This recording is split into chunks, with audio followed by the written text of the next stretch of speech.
Speed of contraction. I'm going to talk about this briefly because this is actually where, as a chiropractor, I'm actually pretty involved with the whole process here. It's partially determined by the frequency of pathways used. So if you do something a lot, you get better at it. Okay, that's called plastic changes in the nervous system. The removal of any irritation in that pathway function improves your ability to do it, which is where, when you work for peak athletic performance, you're working to try to do everything you can to allow the athlete to heal faster, be stronger, and remove anything that's causing irritation or changing their ability to function at 100%. So, the big explanation of how this whole process works.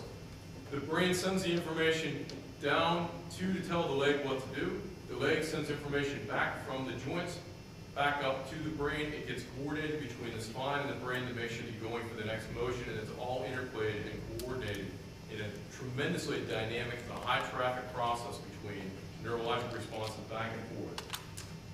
Think of it as a safety net. It's a coordination between the brain, the targeted muscle, and back, so the body knows what it's doing. So you've got information going down, that's efferent information and afferent information coming back. As a chiropractor, that information has to pass through the spine.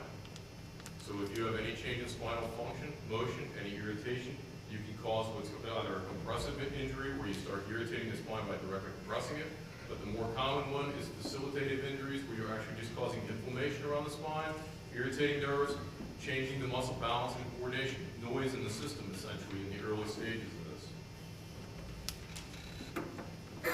So, chiropractic treatment specifically for athletes works on correcting joint dysfunction, making sure the nervous system is actually functioning at its optimum, reducing stress in the body, and then correcting minor injuries before they become big ones. Okay, these are some of the things I use in my office to help kind of assess patients. I just wanted to kind of mention briefly.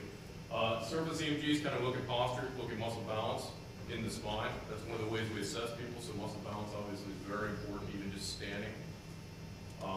Also use thermography studies to kind of assess temperature, because your temperature is associated with your blood flow patterns, which is, again, neurologically driven. Emmett Smith actually became a chiropractic patient in 1984 because of his hamstring. He had multiple hamstring injuries.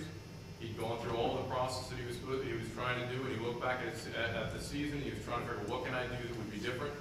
And what he found that made the biggest difference for him was beginning chiropractic care on a frequent basis. It allowed him to have better mobility and stability around his hips, spine, pelvis, and so he actually was able to play better. And he found it was to be integral to his performance. Okay, this is Jeremiah Watts. I don't have audio, but he's one of the athletes over at Marymount College that I've treated, and he came in specifically for hamstring injuries that all resolved. Other issues as far as reducing performance, your posture. I'm going to talk briefly posture. Well, the way you carry your head has a lot to do with your entire body's kinetics and posture. The weight of your head sitting in a normal position is basically a 0. It's 8 pounds, but it's balanced perfectly on top of the spine. When you move your head forward 1 inch, and if you look at people and you see the position, their head should have their ear directly over their shoulder. If their head is moved forward, 1 inch of movement increases the weight to 8 pounds. 2 inches goes to 16, and then as you go out to 4 inches, which is like this, you end up with almost 40 pounds of weight because of the lever effect of having your head jutted out there. It puts additional strain across the upper back, it puts additional strain on the suboccipital muscles, and it changes the entire kinetics of your spine, because you can't walk like this. You have to do something with the rest of your body to shift it. I never get pictures of it, but the rest of you has to shift to get your head underneath it. This middle image here is the one we see a ton in high school athletes. It hasn't gotten permanent, but they're all soft. They sit like this in the chairs. And they're just straining those ligaments sitting there. So sit up straight. Okay. Specifically about what I do, which we don't need to get into much. As a chiropractic adjustments, because your spine has to function properly. Again, we talked about this. Then I do other things that are kind of specialized. The laser balancing, I use protocols that actually were used in Lance Armstrong, and one of the things about it is you can actually balance muscles that are imbalanced, which is pretty slick because that falls right into the process of trying to avoid injuries. Because when you work for peak performance on athletes, what you're working for is to reduce the likelihood of an injury, because that's the big winner.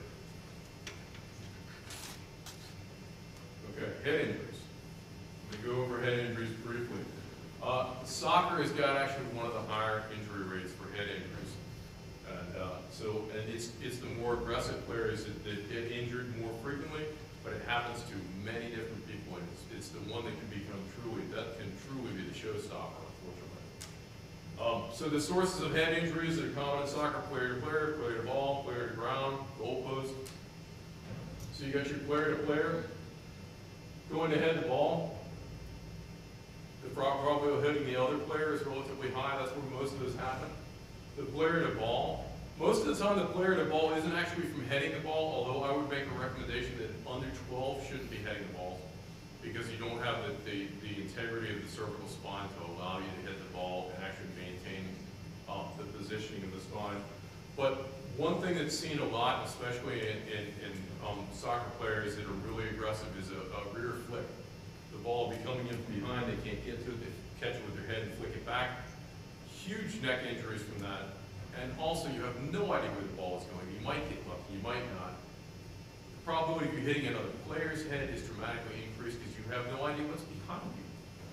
So that's one thing that I try to work with people. Do not do that one. Player to ground, player to goal, those are all bad things, but they happen. So,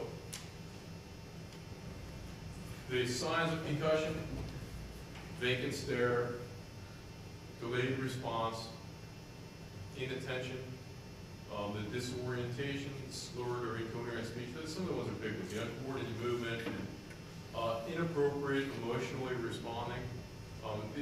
Some of these are the more minor ones, the ones you might see when they come home, not even knowing they've had a head injury.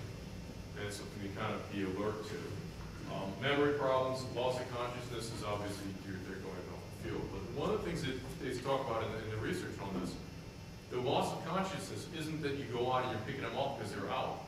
It's they're out for 10 or 15 seconds and they come up, and they don't really even know they were out, and you don't know they were out. But you don't have any way to judge whether or not this is a concussion. And the problem with concussions is one concussion is bad, two can become catastrophic very quickly.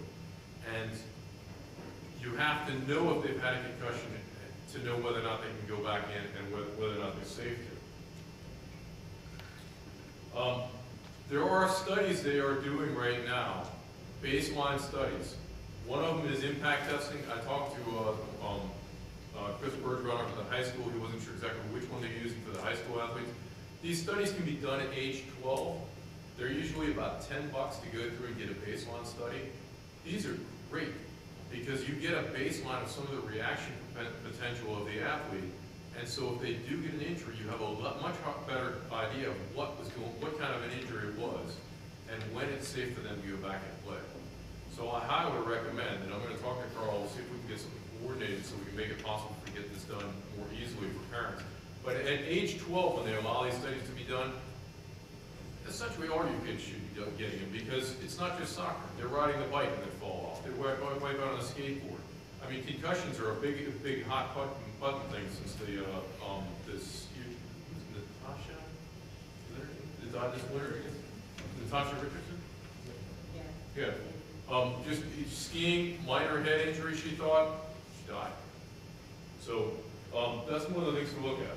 How do they do that? Is that MRI or something? No, actually, it's about $10 to have it done apparently. I don't know the exact reason.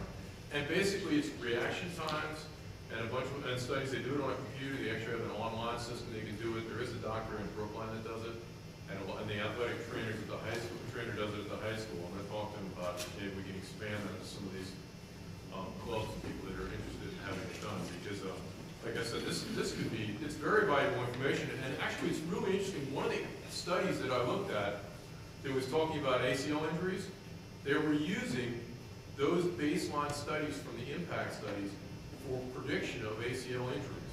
Because what they found is that people that score lower on their baseline from these impact studies, because it's measuring reaction speed, the big thing on it, actually, if you score lower on that, your kinetics are more likely to be off, because your brain didn't work as quickly mechanically for that information.